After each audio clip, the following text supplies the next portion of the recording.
17 ফেব্রুয়ারি 2026 আমরা যেদিন জনগণের সমর্থনে সরকার গঠন করি, তখন দেশে জ্বালানি তেলের মজুদ ছিল মাত্র 7 দিনের। মধ্যপ্রাচ্যে যুদ্ধ শুরুর দিন অর্থাৎ 28 ফেব্রুয়ারিতে আন্তর্জাতিক বাজারে ডিজেলের মূল্য ছিল 88 মার্কিন ডলার। 19 এপ্রিল ডিজেলের মূল্য দাঁড়ায় $164। অকটেন অন্যান্য জ্বালানি পণ্যের দামও সমহারে বৃদ্ধি পেয়েছে। কিন্তু সরকারের ধারাবাহিক উদ্যোগ, দ্রুত সংগ্রহ, সরবরাহ পুনর্বিন্যাস, বিকল্প উৎস সন্ধান এবং কঠোর মাঠ ব্যবস্থার ফলে বর্তমানে আমরা মজুদের অবস্থান উল্লেখযোগ্যভাবে শক্তিশালী করতে সক্ষম হয়েছি। অত্যন্ত দায়িত্বশীলতার সাথে আজ জনগণের ভোটে নির্বাচিত সংসদ সদস্যের মাধ্যমে সমগ্র দেশবাসীকে আশ্বস্ত করতে চাই, বর্তমানের জনগণের নির্বাচিত সরকার আগামী মে মাস পর্যন্ত জ্বালানি যে চাহিদা সেটি নিশ্চিত করতে সক্ষম হয়েছে।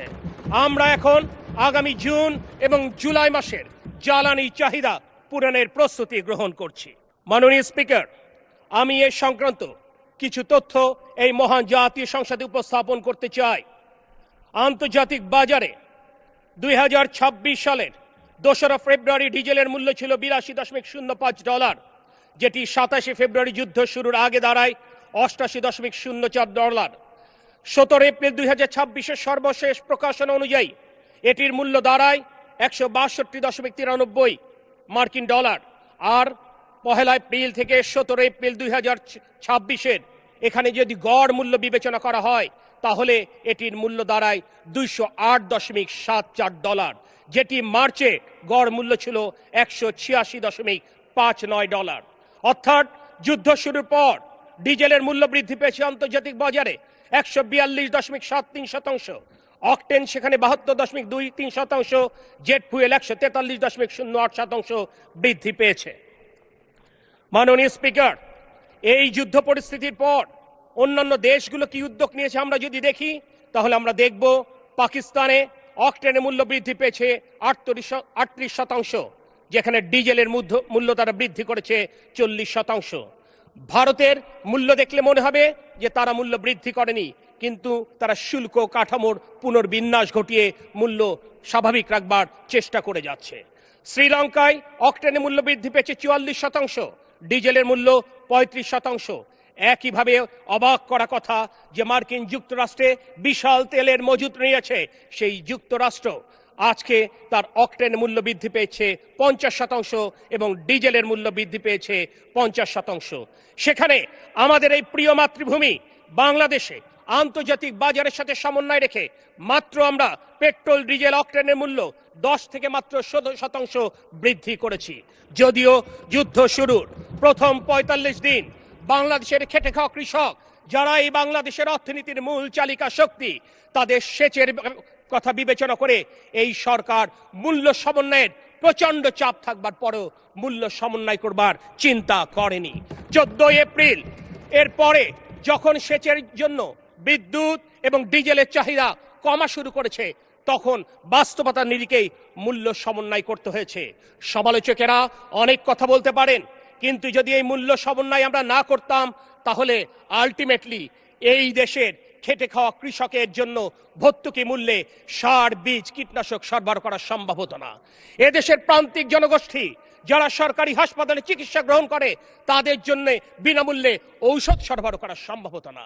আজকের মাননীয় প্রধানমন্ত্রী যে উদ্যোগ গ্রহণ করেছেন আমাদের ছোট ছোট বাচ্চাদের জন্য প্রাথমিক বিদ্যালয়ে যারা পড়ালেখা করেন তাদেরকে বিনামূল্যে স্কুল ড্রেস এবং স্কুল ব্যাগ দেবার এই কর্মসূচিও বাধাগ্রস্ত হতো। আর সে কারণে বাস্তবতার নিরিখেই আমাদেরকে এই বিষয়গুলো সমন্বয় করতে হয়েছে। সারা বিশ্ব পরিস্থিতির দিকে যদি আমরা তাকাই তাহলে অনেক কথাই বলতে হবে, যেহেতু সময় সংক্ষেপ আমি বেশি কিছু বলবো না। প্রশ্ন উঠবে, সরকার যদি এত কিছু করে থাকে তাহলে কেন এই সমস্যা এই প্রলম্বিত হচ্ছে? আমি দায়িত্বশীলতার সাথে বলতে চাই, পেট্রোল পাম্পে প্রাইভেট কারের লাইন কিংবা বাইকারদের লাইন জ্বালানি ব্যবস্থাপনার প্রকৃত চিত্রে সাক্ষ্য দেয় না। কারণ বাংলাদেশের মোট জ্বালানি চাহিদার অকটেন মাত্র 5.5% প্রতিনিধিত্ব করে, যেখানে পেট্রোল 6% প্রতিনিধিত্ব করে। অর্থাৎ 88% গ্রাহকের চাহিদা নিয়ে কিন্তু অদ্যাবধি কোনো প্রশ্ন উত্থাপিত হয়নি। এরপরেও আমরা কিন্তু বিভিন্ন জায়গায় বিভিন্ন সমস্যা আমরা লক্ষ্য করছি। এ ব্যাপারে আমি কিছু পেপার কাটিং আমি আপনাদের সামনে উপস্থাপন করতে চাই। মার্চ মাসের 7 তারিখের বাংলা ভিশন বলছে, পাবনায় জামায়াত নেতার পাম্পে অভিযান, এবার পাবনায় পানির ট্যাঙ্কে তেলের সন্ধান, নাউজুবিল্লাহ। 10ই মার্চ পাবনায় ডিবিসি নিউজ বলছে, এবার পাবনায় ড্রয়িং রুমে মিলল মিনি পেট্রোল পাম্প। নাটোরে যুগান্তর বলছে, 8 তারিখ মার্চে সিংড়ায় মাটির নিচে 10,000 লিটার ডিজেল মজুদ। একইভাবে মার্চের 12 তারিখে ইনকিলাব বলছে, পাম্পে হাহাকার, চড়া দামে কালোবাজার সয়লাভ। নীলফামারীতে 18 তারিখের ঘটনা এপ্রিলের, কাভার্ড ভ্যানে গোপন ফিলিং স্টেশন, অ্যাম্বুলেন্সে করে জ্বালানি তেল পাচার। কুষ্টিয়ার এপ্রিলের 8 তারিখের সংবাদ, ঢাকা মেইল বলছে, কুষ্টিয়ার রফিক ফিলিং স্টেশনে তেল পাচার নিয়ে সংঘর্ষ, আহত 7। এভাবেই চুয়াডাঙ্গায় অবৈধ তেলের মজুদ, ব্যবসায়ীকে কারাদণ্ড, অবৈধ জ্বালানি তেল মজুদের হিড়িক, অভিযানে জব্দ, তেল নেই সাইনবোর্ডের আড়ালে অবৈধ মজুদ, ধরা পড়ল যমুনা টিভির ক্যামেরায়। এরকম অজস্র সংবাদ আমাদের দৃষ্টিগোচর হয়। অবাক বিস্ময় আজ মানব জমিন পত্রিকায় দিয়েছে, অনলাইনে তেলের কালোবাজারি 300 চক্র। যেখানে অনলাইনে পেট্রোল পাম্পে যেখানে লম্বা লাইন, সেখানে অনলাইনে আমরা দেখতে পাচ্ছি যে 400 থেকে 350 থেকে 400 টাকায় অকটেন বিক্রি হচ্ছে। আমি নিশ্চিত এখানে উপস্থিত আমাদের অত্যন্ত দক্ষ ক্যারিশম্যাটিক মাননীয় স্বরাষ্ট্রমন্ত্রী এ ব্যাপারে নিশ্চয়ই দৃষ্টি দেবেন। আজকে আমি একটি কথা না বললেই নয়। 5ই আগস্ট গণ অভ্যুত্থান পরবর্তী সময়ে আমার সৌভাগ্য হয়েছিল আজকের বিরোধী দলীয় নেতার সাথে আমার প্রিয় জেলা শহর যশোরে সাক্ষাৎ করবার। অত্যন্ত সৌজন্য বিনিময় হয়েছিল। তিনি আমাকে ডাবের পানি দিয়ে আপ্যায়ন করেছিলেন।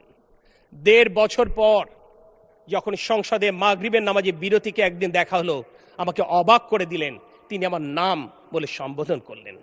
একদিকে তার সৌজন্য, আর এইদিকে তার বুদ্ধিমত্তা এবং স্মরণ শক্তিতে আমি বিমোহিত হয়েছিলাম।